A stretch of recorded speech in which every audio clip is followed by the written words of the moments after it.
Uma das cidades mais lembradas no dia de Natal é Belém. Só que essa Belém pode não ser a verdadeira cidade natal de Jesus. Pelo menos é o que dizem os arqueólogos que conversaram com o correspondente Herbert Moraes. É na época do Natal que a cidade de Belém, na Cisjordânia, recebe o maior número de turistas. Milhares de pessoas vão à Igreja da Natividade, local onde Jesus teria nascido. Mas os peregrinos podem estar no lugar errado. Escavações, ruínas e citações do Antigo e Novo Testamentos são os principais argumentos dessa tese. Uma linha de arqueólogos e historiadores que acreditam que Jesus nasceu em outra Belém, a da Galileia. Na versão tradicional, Maria teria viajado mais de 100 quilômetros em um burro da cidade de Nazaré até Belém, onde Jesus nasceu. A Belém da Galileia fica muito mais...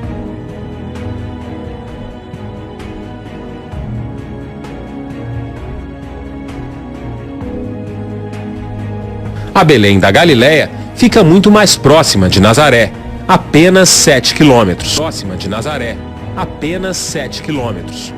Ió são os moradores mais antigos dessa outra, Belém. No quintal de casa, o historiador mostra relíquias de 2000 anos atrás. Uma mulher grávida de 9 meses não conseguiria andar tantos quilômetros no lombo de um burro. Faz muito mais sentido que a Belém do Nascimento seja da Galileia, afirma. Historiadores acreditam que os autores do Evangelho trocaram as Beléns para associar os locais do nascimento de Jesus e do rei Davi. Segundo a profecia bíblica, o Messias deveria ter a mesma linhagem que Davi. Em 1965, arqueólogos encontraram, onde hoje está essa estrada, uma igreja bizantina do século VI. O prédio era enorme e foi destruído pelos persas quando eles invadiram essa região 1500 anos atrás. Onde hoje está essa árvore, aqui embaixo, existe uma caverna. E era justamente este ponto, o altar principal da igreja. Para este arqueólogo, a caverna teria sido o local do nascimento de Jesus. Segundo Aviran, a igreja, que foi construída 6 séculos depois, tinha 40 metros de extensão. Como pode uma igreja desse porte ter sido construída por aqui? Sinal de que esse lugar tinha um significado. Jesus pode ter nascido aqui sim, afirma. Jesus was probably born here. Depois que divulgou a tese, o arqueólogo foi rebaixado de posto na Autoridade de Antiguidades de Israel e não recebe mais incentivos para outras escavações. Depois que divulgou a tese, o arqueólogo foi rebaixado de posto na Autoridade de Antiguidades de Israel e não recebe mais incentivos para outras escavações. As ruínas da igreja foram tampadas com asfalto. Até mesmo o Vaticano ignorou essa história. Eles acreditam na tradição e não querem que as escavações continuem. Eu, particularmente, acho tudo isso fascinante.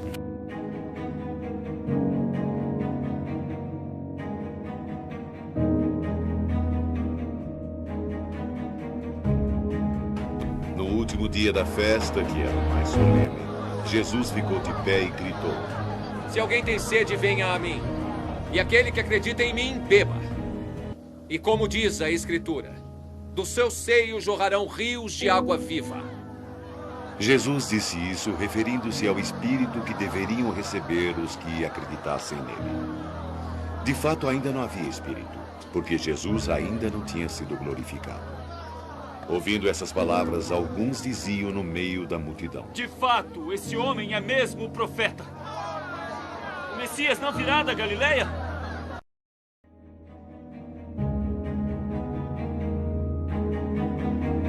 De acordo com a nossa lei, um homem não pode ser condenado sem primeiro ser ouvido e ter-se conhecimento do que ele faz. És tu também da Galileia? És tu também da Galileia? Examina as Escrituras e verás que da Galileia nenhum profeta surgiu.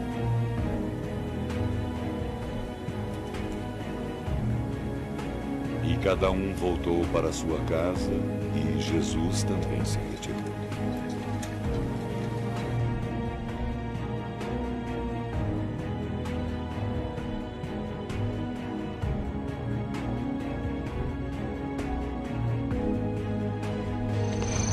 O que foi? Tumulto na cidade. Caifás prendeu um profeta e ele está sendo interrogado agora. Quem? Um certo Galileu. Parece que os fariseus o odeiam muito. Um Galileu? De quem falas?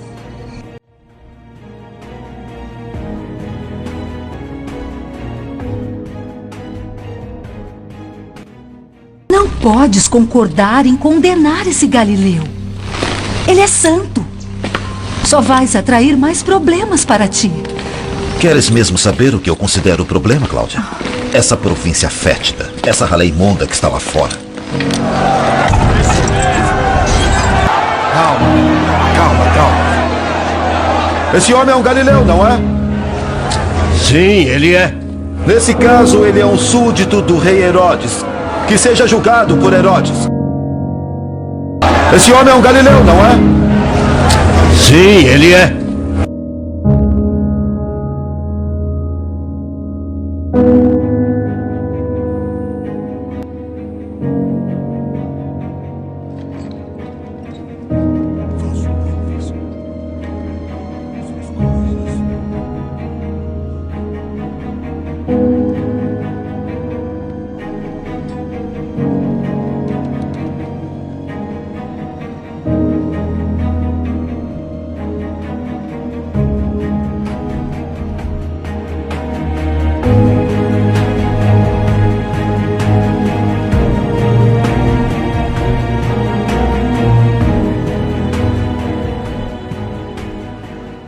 Vamos! Quem é? Quem? Meu filho! É a mãe do Galileu. Vamos! Primeiro eu vou fazer uma pergunta para vocês. Se você estivesse com a sua mulher grávida, e ela tivesse de 9 meses, você teria coragem de pegar a sua mulher grávida de 9 meses, colocá-la em cima de um burro e andar com ela 150 quilômetros, que dá mais ou menos um dia e meio naquela época? Você faria isso?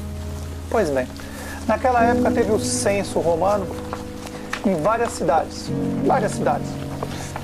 tanto como Samaria, na Galileia, na Judéia, em várias cidades teve. Naquela época existiam 3 cidades. Galileia falava aramaico, Samaria falava também aramaico e a Judéia que falava hebraico. Claro, não se esqueça, hebraico é uma cópia barata do aramaico. Pois bem, todo mundo diz que o Messias nasceu em Belém, Israel, Belém da Judéia. Hoje, se você pesquisar, você vai ver que Belém hoje, ou antes, ou sempre foi, Belém sempre foi na Cisjordânia. Toda vez que as pessoas vão em Israel, tem que atravessar a fronteira. Olha a mentira que eles fizeram. Ao ponto que chegou. Você chega em Israel pensando que lá é a Terra Santa que eles dizem.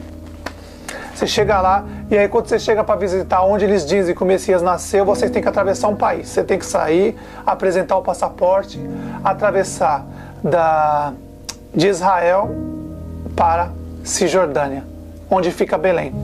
Mas claro que o Messias não nasceu em Belém, nem da Cisjordânia, nem em Belém da Judéia. O Messias nasceu em Belém da Galileia. Note,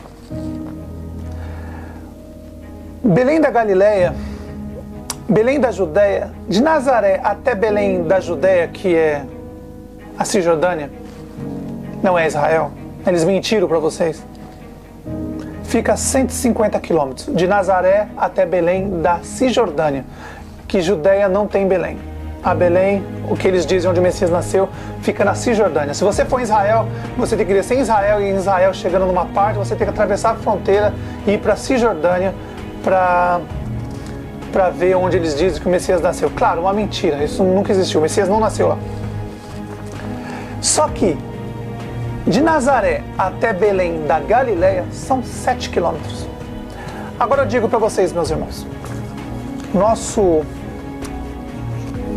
José e Maria na época, o nome que nós reconhecemos hoje,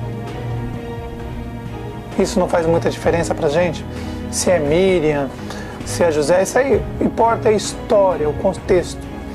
Então, José e Maria saíram de Nazaré para ir para uma Galileia, para ir para uma Belém.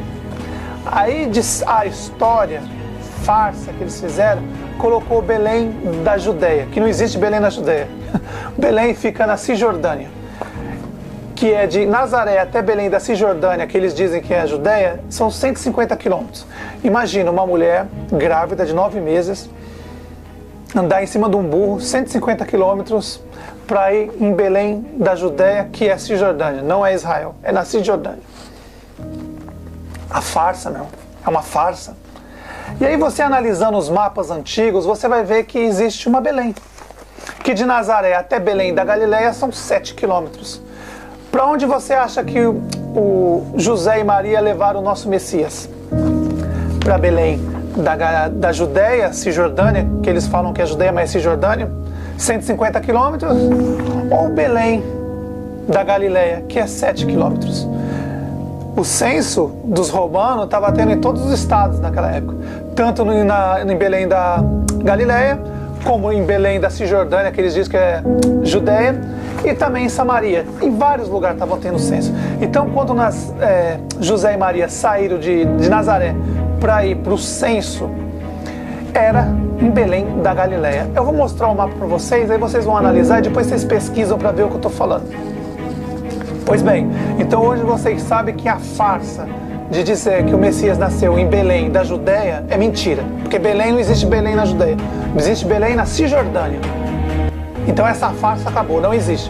O Messias nasceu em Belém da Galileia. Vocês vão ver o mapa aí e vocês vão conferir. Depois você entra no site e sai procurando os mapas mais antigos possível que vocês vão ver Belém da Galileia. Então, meus irmãos, só para confirmar para vocês hoje. Hoje é um estudo importante. O Messias era galileu, Simão Pedro Galileu, André Galileu, Tiago Galileu, João Galileu, Felipe Galileu, Bartolomeu Galileu, Tomé era Galileu, Mateus era Galileu, Tiago era Galileu, Judas Tadeu era Galileu, Simão era Galileu e Judas Iscariote, judeu. Todos esses, tirando Judas Iscariote, falavam aramaico. Judas Iscariote nasceu na Judéia. Tenta entender, meus irmãos, quando o nosso Messias escolheu os 12 apóstolos, ele escolheu 11 galileus e 1 judeu. Os 11 galileus falavam aramaico. Judas Iscariote falava hebraico. Não se esqueça, hebraico é uma cópia barata do aramaico. Nota, meus irmãos, o que o nosso Messias fez. Ele mandou uma mensagem pra gente. 12 são galileus. Desculpa, 11 são galileus. 1 é judeu. E quem traiu o nosso Messias? Não foi o judeu? Essa mensagem que o Messias queria mandar pra gente. Olha, escolhi 12 homens. 11 são galileus e 1 é judeu. Entendeu, meus irmãos? Judeu. Judas Iscariote era judeu. Quem perseguiu o nosso Messias foram os judeus. Quem mandou os romanos matar nosso Messias foram os judeus. Não tenho nada contra os judeus, mas a verdade seja dita. Eles colocaram a responsabilidade sempre em Roma. Então, meus irmãos, 11 apóstolos galileus falavam aramaico. 1 apóstolo era judeu e falava hebraico. Judas Iscariote era judeu, falava hebraico e foi o traidor. Essa é a mensagem que o nosso Messias mandou pra gente. Cuidado com os ensinamentos do judeu. Presta atenção, meus irmãos. Os judeus, os apóstolos, quando o nosso Messias morre, não se esqueça, o nosso Messias era galileu. Se você procurar nas escrituras antigas, você vai ver, todo mundo pensava que ele era samaritano, falava assim, você não é samaritano? Você não tem um demônio dentro de você? Falavam isso para o nosso Messias. Só que o nosso Messias é galileu.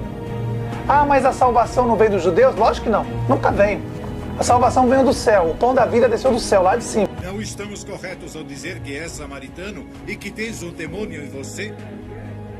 Eu não tenho o demônio. Antes honro a meu Pai e vós me desonrais. Eu não busco a minha própria glória, mas a quem a busque, julgue a meu favor. Então, meus irmãos, o Messias era galileu. Os 11 apóstolos eram galileu. Um só, Judas Iscariote, era judeu que falava hebraico. Essa mensagem que o nosso Messias mandou pra gente era para isso. 11 galileu, o Messias era galileu, mais 11 apóstolos galileu, e Judas Iscariotes era judeu, falava hebraico. O traidor, que pegava tudo e fazia as farsas. Hoje é a mesma coisa. Quando você pega as escrituras do Novo Testamento, meus irmãos, o Novo Testamento é todo ele foi feito praticamente em grego. E aí você quer pegar o Novo Testamento em grego e traduzir para o hebraico, meus irmãos? Não existe isso. Quando esse hebraico nasceu, foi para confundir a cabeça das pessoas. O Novo Testamento inteiro foi escrito em grego. Quando o nosso Messias morreu, ressuscitou, encontrou os 12 apóstolos, os 11 apóstolos, que um já tinha morrido, se matou, o judeu traidor se matou. Então, meus irmãos, ali começa. Nosso Messias morre, ressuscita, sobe ao céu, desce, fica 40 dias andando na terra, naquela região.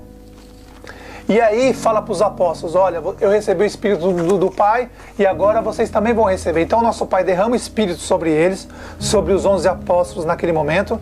Naquele momento os 11 apóstolos recebem o Espírito do Pai e ali automaticamente eles começam a falar grego e latim, para poder ensinar até os confins da terra.